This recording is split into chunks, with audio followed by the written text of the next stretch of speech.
Bon alors comme c'est un amortisseur que j'ai trouvé vraiment mais mortel, ça m'a vraiment changé sur mon musculaire le comportement du vélo tellement il est linéaire et hyper agréable cet amortisseur.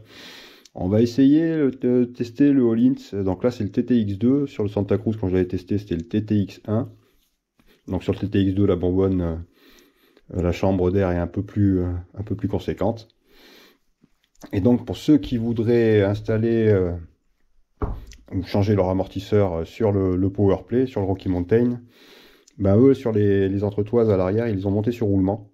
Donc ça c'est pour augmenter la sensibilité sur les petits chocs. Et pour récupérer ces roulements, enfin sortir ces entretoises, et ben il faut un extracteur vraiment particulier, spécifique à Rocky Mountain. Donc là il y a la référence. Donc bah, soit il faudra commander l'extracteur, soit le faire faire par votre vendeur, soit sinon et ben acheter directement, il y a la ref aussi là, et ben, le kit d'entretoise sur roulement et le monter sur le nouvel amortisseur sans avoir à le démonter sur l'ancien. Allez, petit test rapide du Öhlins TTX2R sur l'altitude Powerplay. Alors j'ai vu une vidéo de Battista, de Levi Battista qui modifiait sa course et qu'il a passé en 65. Apparemment le cadre le tolère, hein. Moi je roulerai jamais aussi fort que ce mec, tellement il est bon. Donc c'est pas moi qui vais le casser à cause de l'augmentation un peu de l'angle de direction quand on est en course maximale. Et donc ça permet de gratter un petit peu de débattement là. Je dois pas être loin des 170 du coup à l'arrière au lieu des 160 d'origine, avec la course de 65 au lieu de 62,5. Au niveau des réglages, ben, je fais comme d'hab, hein, j'ai dupliqué ce que j'avais à l'avant. Donc les rebonds basse vitesse sur la Morto quasiment ouverts à fond, hein, ils sont fermés de 3 clics sur 20 clics. Les compressions basse vitesse, je les ai fermées d'un tiers comme je fais souvent et comme j'ai fait à l'avant. Donc d'à peu près 4 clics ou 5 clics sur 17 ou 18, je sais plus, enfin en gros un tiers. Il n'y a pas de rebond haute vitesse sur celui-là, donc ce sera le réglage d'usine, mais si c'est comme sur le TTX1R, ça sera vif mais bien dosé. Et pour les compressions haute vitesse, c'est comme tous les Öhlins, hein, il y a la position pédalage et après il y en a deux positions, 1 ou 2. Donc je vais commencer à rouler sur la position 1 en descente et si je vois que je consomme un peu trop de débattement, ben, je le mettrai sur la position 2 pour que ça talonne un peu moins. Ah, la motricité est vraiment bonne, comme avec le TTX1R. Je n'ai pas les pieds qui bougent sur les pédales. Alors ça monte super bien. Malgré qu'ils soient en position pédalage, ça absorbe quand même bien les chocs en montée. Donc pour l'instant j'ai à peu près le même ressenti que sur le TTX1R que j'ai sur le musculaire.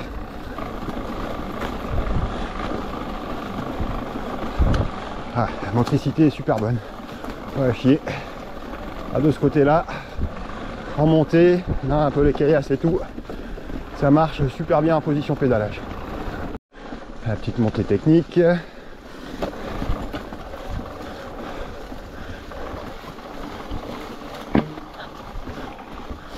Hop là, j'ai glissé sur la pierre. Sinon ça passait bien. Il y a un braquet un peu gros là. C'est parti, on va voir ce que ça donne dans ce beau brouillard. Ça va être bien glissant.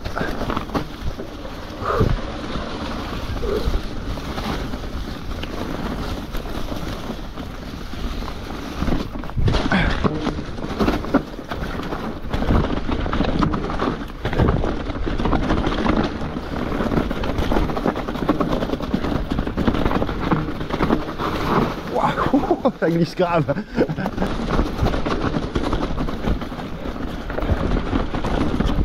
Je roule vraiment doucement, l'amortisseur il n'est pas trop sollicité, mais j'ai un bon maintien. Ah oui c'est vrai, j'avais oublié lui. Les pieds ne bougent pas sur les pédales. Alors on sent quand même que c'est un peu plus ferme à la compression que au moment où ça se comprime que sur le TTX1R. Donc, je pense que ça vient de la chambre qui est un peu plus grosse et qui amène un peu plus de soutien d'origine avec les mêmes réglages.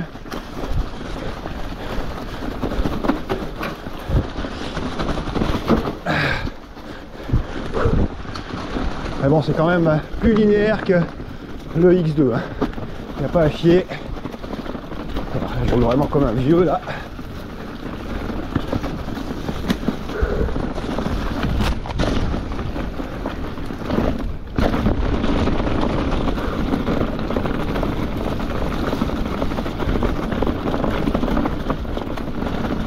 Ah, ça marche super bien.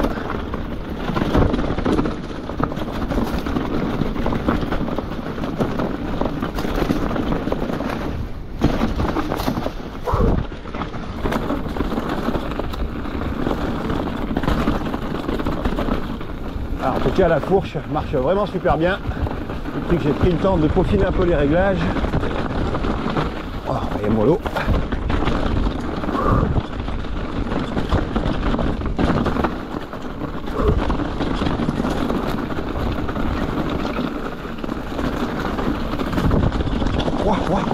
Comme ça glisse. Allez, reste souple.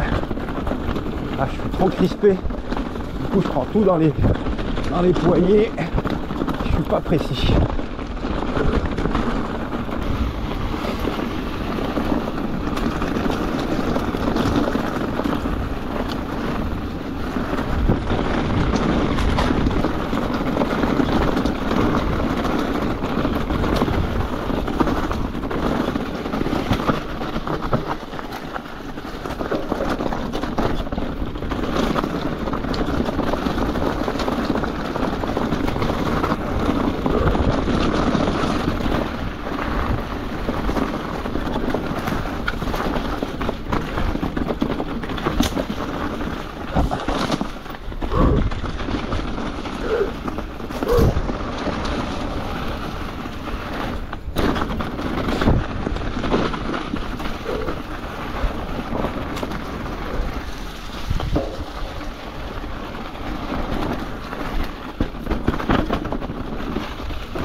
Ah, je l'ai mis en position 2 sur les hautes vitesses, le Öhlins là derrière un peu plus fermé. Et il y a plus de soutien, ça va mieux, j'ai toujours pas les pieds qui sautent des pédales. Donc là c'est vraiment pas mal.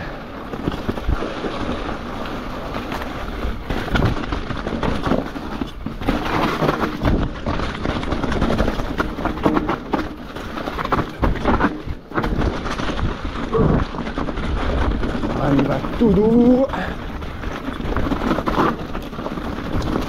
Ah, j'arrive pas à détendre ses bras. Je suis hyper crispé. Tout dans la tête ça.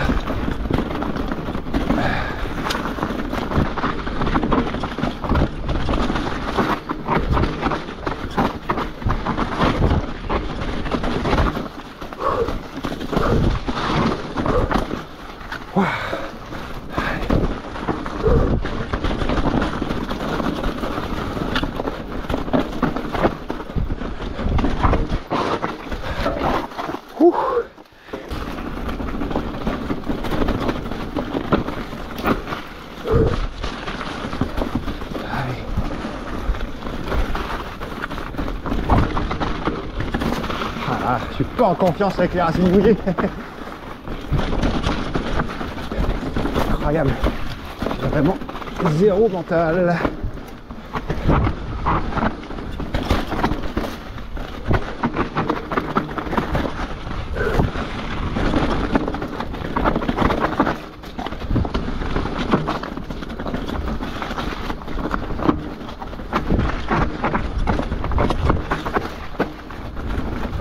Bon. Ah bah, ça va bien. C'est quand même plus linéaire que le Fox X2, il n'y a pas à chier. Peut-être un petit peu moins que le TTX1R. Mais ça marche vraiment super bien. C'est vraiment des super bons amortisseurs, ces Öhlins AR. C'est vraiment quand même en termes de fonctionnement très proche des amortisseurs hélicoïdaux. J'ai jamais eu les pieds qui ont sauté des pédales, malgré les rebonds très rapides. Alors que sur le X2, le Fox, j'avais quand même de temps en temps, avec des réglages à peu près équivalents, les pieds qui sautaient des pédales. Ah, c'est vraiment un super bon amortisseur. Allez les gars!